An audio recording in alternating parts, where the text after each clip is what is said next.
प्यारे विद्यार्थियों, आप सभी को मेरा नमस्कार। मैं डॉक्टर नेमीचंद कुमावत, सहायक आचार्य हिंदी विषय, राजकीय महाविद्यालय की आपकी एस बीए पार्ट सेकेंड विषय हिंदी साहित्य के प्रथम प्रश्न पत्र की आज की इस ऑनलाइन कक्षा में मैं आप सभी का हार्दिक अभिनंदन और स्वागत करता हूं। प्यारे विद्यार्थियों, आपकी जो पाठ्य पुस्तक है इस प्रथम प्रश्न पत्र की, उसका नाम है रीतिकालीन काव्य। इस पाठ्य पुस्तक में 8 कवियों की कविताओं का संकलन है और ये 8 ही कवि हिंदी साहित्य के इतिहास के तीसरे कालखंड यानी रीतिकाल से संबंधित हैं।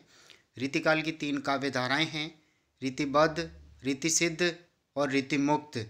इन तीनों काव्य धाराओं से संबंधित कवियों की कविताएं आपकी इस पाठ्य पुस्तक में संकलित हैं। जैसे प्रथम अध्याय के रूप में हमने केशवदास जी को पढ़ा, उनके द्वारा रचित रामचंद्रिका के 19 पद आपके पाठ्यक्रम में संकलित हैं।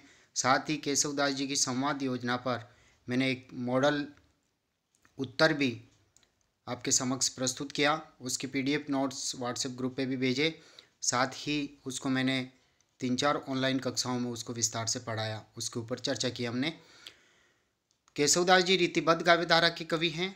और उसके बाद में दूसरा अध्याय हमने बिहारी जी के ऊपर पढ़ा। बिहारी जी रीतिसिद्ध काव्य धारा के कवि हैं और उन्होंने बिहारी सतसई लिखी जिसमें 719 दोहे हैं। और उनके इस काव्यकृति से 45 दोहे आपकी पाठ्य पुस्तक में संकलित हैं, जिनका हमने विस्तार से अध्ययन पिछले ऑनलाइन कक्षाओं में किया। और बिहारी जी के काव्यगत विशेषताओं पर, इनकी भावपक्ष और कलापक्ष विशेषताओं पर, या फिर हम कह सकते हैं कि बिहारी सतसई भक्ति, नीति और श्रृंगार की त्रिवेणी है, इस पर हमने विस्तार से चर्चा पिछली ऑनलाइन कक्षा में की है। यानी एक मॉडल उत्तर मैंने आपको अच्छी तरह से आपको समझाया। उसके नोट्स आपके व्हाट्सएप ग्रुप पे शेयर करें। तीसरे कवि के रूप में हमने पढ़ा घनानंद जी को, जिनके 20 कवित्व और सवैयों पर हमने पिछली ऑनलाइन कक्षाओं में विस्तार से चर्चा की है। और साथ ही घनानंद रीतिमुक्त काव्यधारा के प्रतिनिधि कवि हैं, या घनानंद के काव्य में रीतिमुक्त काव्य की सभी विशेषताएं हमें दृष्टिगत होती है, या घनानंद की प्रेम व्यंजना का वर्णन कीजिए। तो इस तरह से लेकर के मैंने एक मॉडल आंसर आपके समक्ष रखा, जिस पर विस्तार से चर्चा हमने पिछली ऑनलाइन कक्षाओं में की। उसके बाद चौथा अध्याय आपका आरंभ होता है कवि देवदत्त। ये रीतिबद्ध कवि हैं। इनके कर्तृत्व और व्यक्तित्व पर पिछले हमने 2 ऑनलाइन कक्षाएं पढ़ी हैं, जिसमें हमने इनके 3 पदों तक हमने विस्तार से पिछली ऑनलाइन कक्षाओं में चर्चा कर ली है। आज हम चौथे पद से आरंभ करने जा रहे हैं। देखिए, चौथा और 5वां पद मैं इस ऑनलाइन कक्षा में आपको पढ़ाने जा रहा हूँ। आप ध्यान से सुनिए। यहाँ देवदत्त कवि जो है ईश्वर कैसे प्राप्त हो सकते हैं, इसके ऊपर लेकर के ये पूरा पद लिखा है। ईश्वर की कहाँ कहाँ व्याप्ति है और कहाँ नहीं, इस चीज़ को लेकर के ये पद लिखा इन्होंने। यानी इस संसार में प्रचलित जो मतांतर हैं, जो आडंबर हैं, जो परंपरागत जो रीति रिवाज चले आ रहे हैं, ईश्वर प्राप्ति के जो साधन हैं, उनके ऊपर इन्होंने व्यंग्य किया है। देखिए, इन्होंने लिखा है, ईश्वर कथा में ने कंथा में। कथा में यानी कहने का तात्पर्य जो पौराणिक कथाएं होती है, जो प्रवचन होते हैं साधु संतों के, महात्माओं के, उन कथाओं को सुनने से भी ईश्वर की प्राप्ति नहीं हो सकती। फिर लिखा इन्होंने कंथा में ने। कंथा में यानी फटे पुराने वस्त्र धारण करने से या गुदड़ी में भी ईश्वर छिपा हुआ नहीं है। तीर्थ के पंथा में, पंथा यानी रास्ता, मार्ग, यानी तीर्थ स्थानों के मार्ग पर हम चलते हैं या तीर्थ स्थानों का हम भ्रमण करते हैं, तो उनमें भ्रमण करने से भी ईश्वर की प्राप्ति हमें नहीं हो सकती। पोथी में ने पाथ में। पोथी में यानी धार्मिक पुस्तकों में भी ईश्वर नहीं है। न पाथ में, पथ से पाथ बना है, पथ यानी रास्ता, यानी मतांतरों का अनुपालन करने से भी ईश्वर की प्राप्ति नहीं हो सकती। न साध की बसीती में, साध यानी साधु संतों की संगति से भी ईश्वर की प्राप्ति नहीं हो सकती, या साधुओं के आश्रय में रह करके उनसे उपदेश प्राप्त करके भी ईश्वर की प्राप्ति हमें नहीं हो सकती।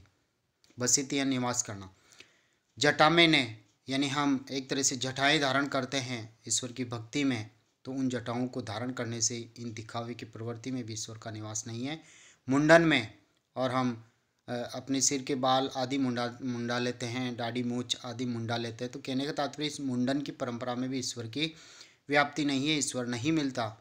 जटा धारण करने से, मुंडन करने से या फिर तिलक त्रिपुंडन में, और हम एक तरह से त्रिपुंडन का जो 3 रेखाएं आड़ी रेखाएं खींच करके हम चंदन का तिलक लगाते हैं, इस रीति से भी ईश्वर की प्राप्ति नहीं हो सकती।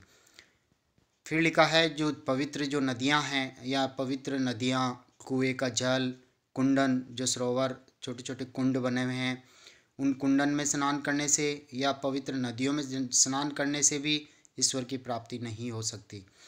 दान रीति में और हम तरह तरह की विधि विधान से हम दान देते हैं, तो उन दान देने की परंपरा से भी ईश्वर की प्राप्ति नहीं होगी।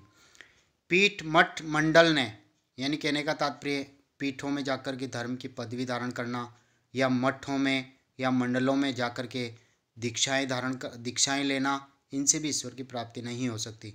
या फिर योगी रूप धारण करके कुंडल धारण करना, हाथ में कमंडल लेना, कानों में कुंडल पहनना, हाथों में कमंडल लेना, योगी वस्त्र रूप धारण करना आदि से भी ईश्वर की प्राप्ति नहीं हो सकती। ये बाह्याचार है, बाह्य आडंबर हैं, बाहरी दिखावे हैं।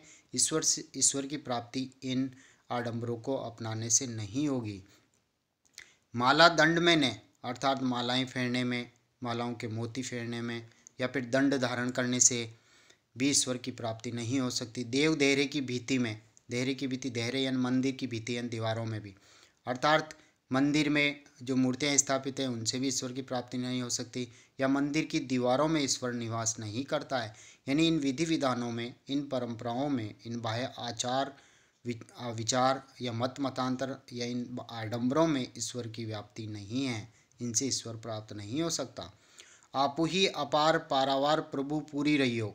और यहाँ देवदत्त कवि कह रहे हैं कि ईश्वर सर्वव्याप्त हैं।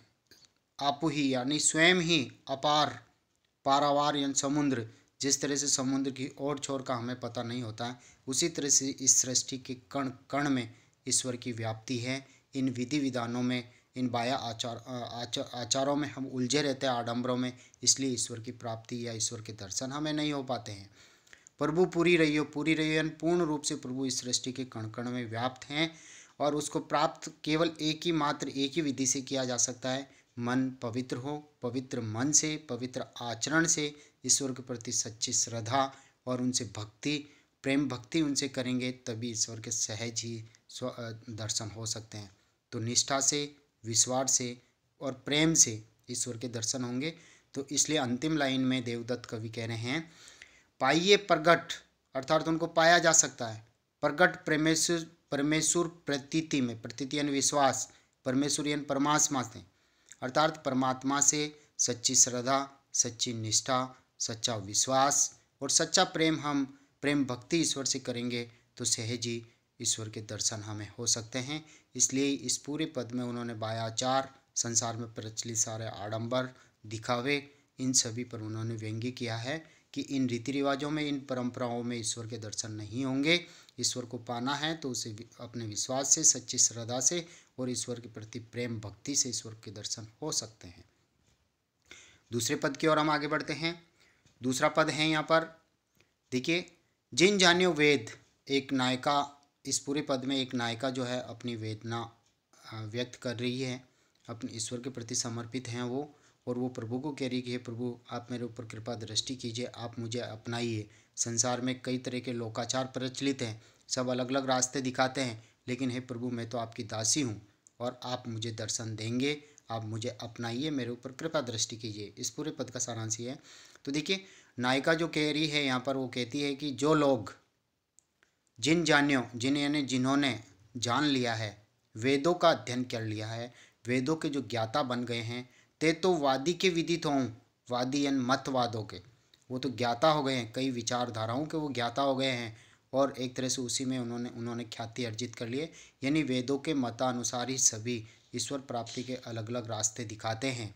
जिन जानियो लोक, लोक यानी संसार, जो संसार के लोक व्यवहार को जानता है, त्यों लोक पे लरी मरो, और वे लोकाचार का पालन कराने में, कि इसका पालन करने से हमें ईश्वर की प्राप्ति हो सकती है, तो वो लोकाचारों का पालन कराने में आपस में झगड़ते हैं और उसी में ही अपने जीवन की सफलता समझते हैं। यानी जिन्होंने जो त्रिवेदी, द्विवेदी, चतुर्वेदी, इस तरह से जो वेदों के ज्ञाता हो गए हैं, चारों वेदों के ज्ञाता, वो तो केवल इन मतवादों के ज्ञाता होकर के इसी में ख्याति अर्जित करते हुए जीवन की सफलता मानते हैं, और जिन्होंने लोक व्यवहार का ज्ञान अर्जित किया वो लोकाचार के पालन में ही झगड़ करके लड़ते हुए मर जाते हैं, और इसी में उन्होंने अपने जीवन की सफलता मानी। जिन जानियो तप यानी जो तपस्या के बारे में जानता है, और तीनों ताप नीते तपी, नीते यानी हमेशा, तीनों ताप यानी तीनों अग्नियों में, दैहिक दैविक भौतिक, इन तीनों प्रकार की ताप अग्नि में वो तपस्या करते हैं और जलते रहते हैं, और तप करके एक तरह से ईश्वर का साक्षात्कार करने का प्रयास करते हैं, और उसी में जीवन की सफलता मानते हैं। पंचाग्नि साधिते, और पांच प्रकार की इन अग्नियों की वो साधना करके, इसे साध करके समाधिन धरी मरो, और समाधि की अवस्था धारण करते हुए वो इस संसार सागर को पार कर जाते हैं, यानी इस लोक का परित्याग कर देते हैं, और इसी में अपने जीवन की सफलता मानते हैं, यानी तपस्या में ही और समाधि में जीवन की सफलता मानते हैं। जिन जानियो जोग, यानी योग साधना के बारे में जो जानता है, त्यों जोगी जुग जुग जियो, और वो योगी वेश में ही तपस्या करते हुए योगी बनकर के वो जीते हैं, युग युग तक जी करके उसी में उन्होंने अपने जीवन की सफलता मानी। जिन जानी ज्योति, यानी परम तत्व की ज्योति रोशनी के बारे में जिन्होंने जाना, त्यों ज्योति ले जरी मरो, और वही परमात्मा की उस ज्योति उस रोशनी को लेकर के उसी में साक्षात्कार करके इस संसार सागर को छोड़ के चले जाते हैं, और उसी में अपने जीवन की सफलता मानते हैं।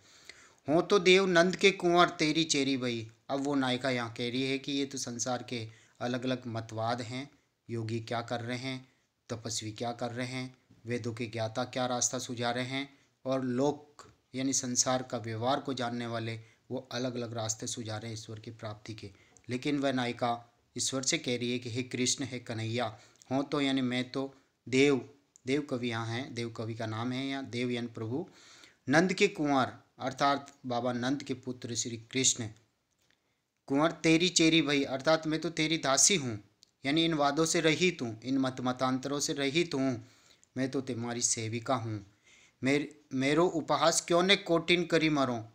हे प्रभु, हे कन्हैया, आप भले ही संसार के लोग मेरा कितना ही उपास क्यों नहीं कर लें आपकी भक्तिन बनने से।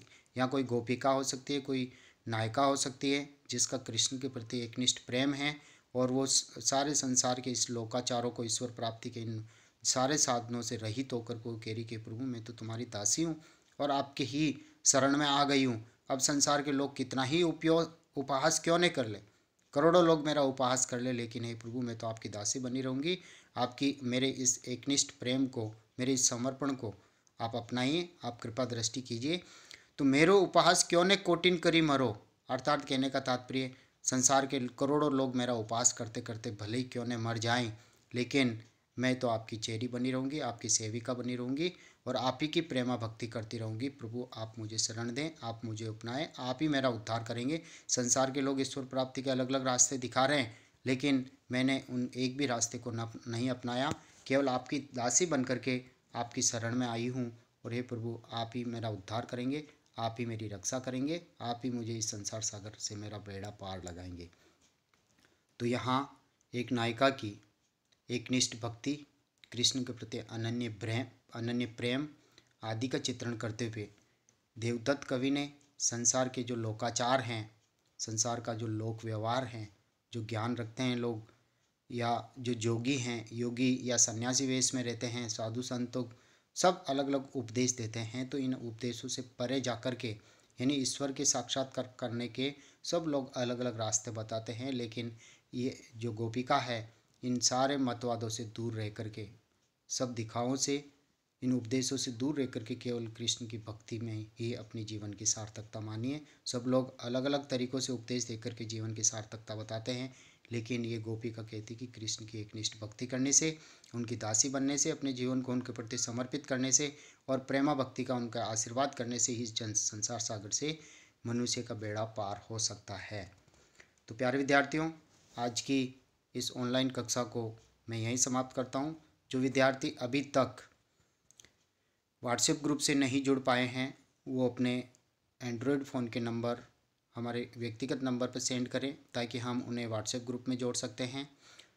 साथ ही जो विद्यार्थी पहली बार इन वीडियोज़ को यूट्यूब चैनल पर ओपन करके देख रहे हैं, पढ़ रहे हैं, उनसे आग्रह है कि वह इन वीडियोज़ को लाइक करें और कॉलेज के इस यूट्यूब चैनल को वो सब्सक्राइब करें, क्योंकि कॉलेज के जब तक आप इस चैनल को सब्सक्राइब नहीं करेंगे तब तक महाविद्यालय में आपकी ऑनलाइन उपस्थिति सुनिश्चित नहीं हो सकेगी।